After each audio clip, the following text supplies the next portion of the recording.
बोले हैं गोपियों से कि बोले कृष्ण चंद्र तुम धीरज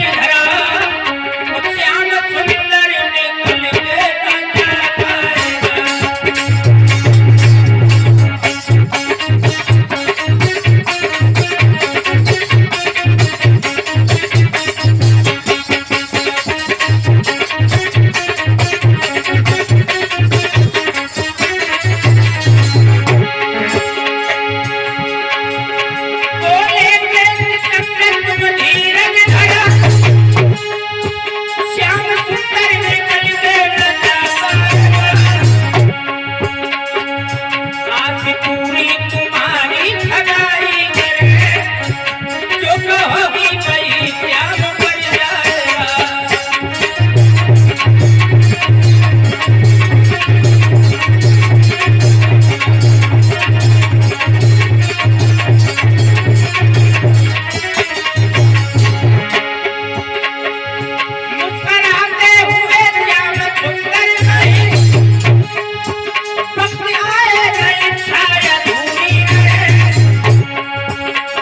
पल भी न होंगे हम तुमसे जुदा, ऐसा सुहाना समय आएगा।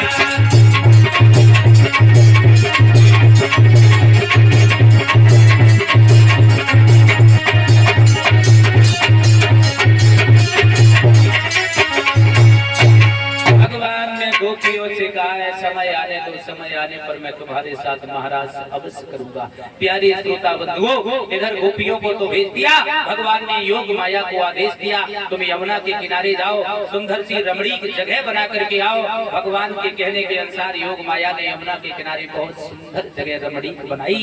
इधर भगवान ने जब उस जगह को देखा, हाथ में बंसी उठाई और बजाना प्रारंभ कर देते हैं। भगवान ने जब वो मुरली बजाई है, कैसी बजाई तो एक कवि लिखता है,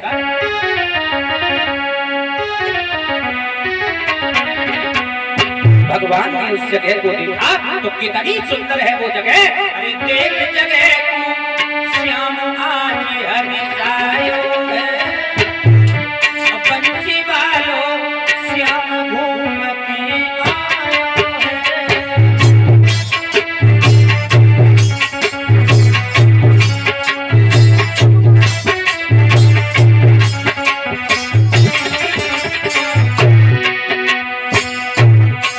कितनी सुंदर है वो जगह।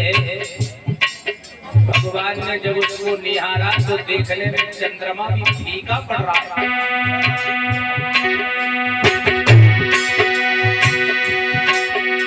जहाँ वृक्ष खड़े अति सुंदर, आएंगे भूमि के अंदर।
भगवान ने जब उस सुंदर जगह को देखा तो आज बंसी को लिया और हाथ में बजाना प्रारंभ किया। ज्ञान सिंह ये मदनपुर के रहने वाले हैं, उनकी तरफ से 500 रुपए भंडारे में दान के लिए आए हैं। हमेशा परमात्मा की कृपा इनके ऊपर बनी रहे। प्यारे श्रोता बंधुओं, भगवान ने जब उस जगह को निहारा तो बंसी बजाई।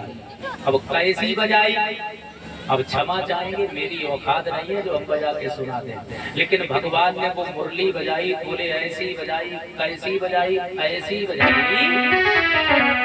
ऐसी कि अरे ऐसी बजाई, ऐसी कि बोले ऐसी बजाई, अरे कसूरिया रे श्याम ऐसी बजाई, कसूरिया रे श्याम ऐसी बजाई।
साड़ी लपेट ली कहने को, बहुत रोका पतियन राजी न भई फिर को।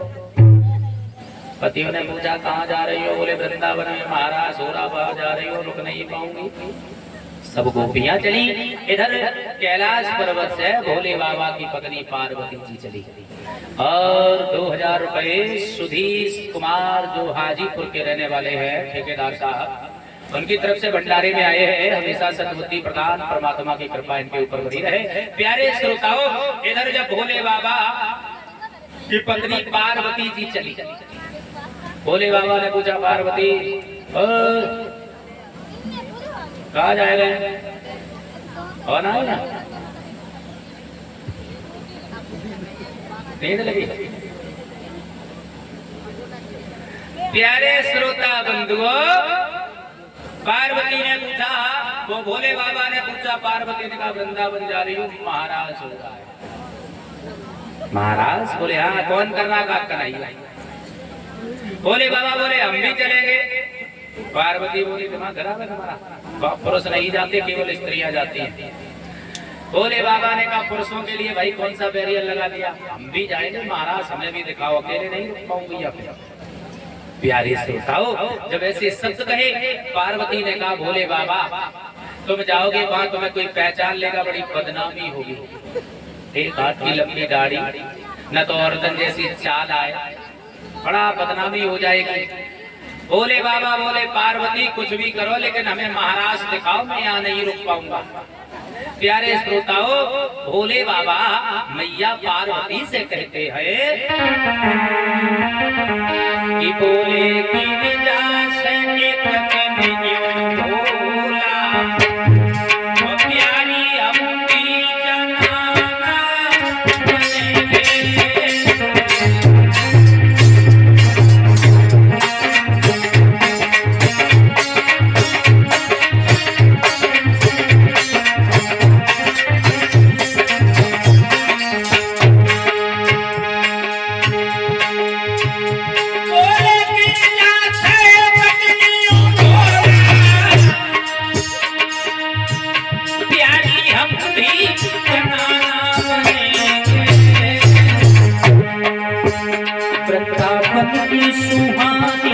जीवन में, ओ वृंदावन की सुहानी गगन में, देखने राशि हम भी चलेंगे।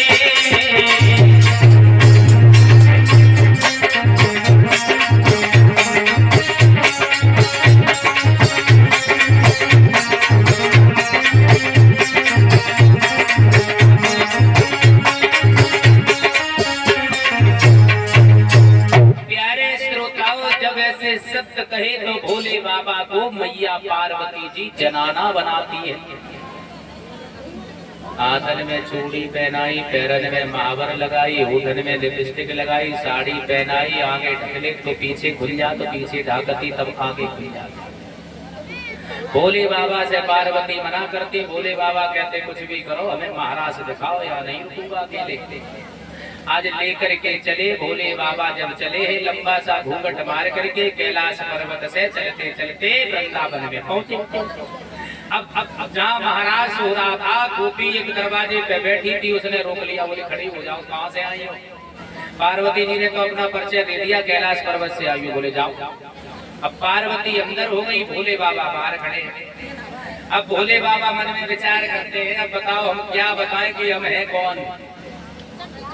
पार्वती अंदर पहुंच गई, पीछे मुड़ के देखा भोले बाबा है नहीं, लौट करके वापस आई। गोपी से पूछा इन्हें क्यों रोक लिया, इन्हें अंदर क्यों नहीं जाने दिया भाई? तो गोपी ने कहा कि तुम्हें तो हम जानते हैं कि तुम भोले बाबा की पत्नी है, और ये बताओ ये को है? इन्हें तो हम जानते नहीं है।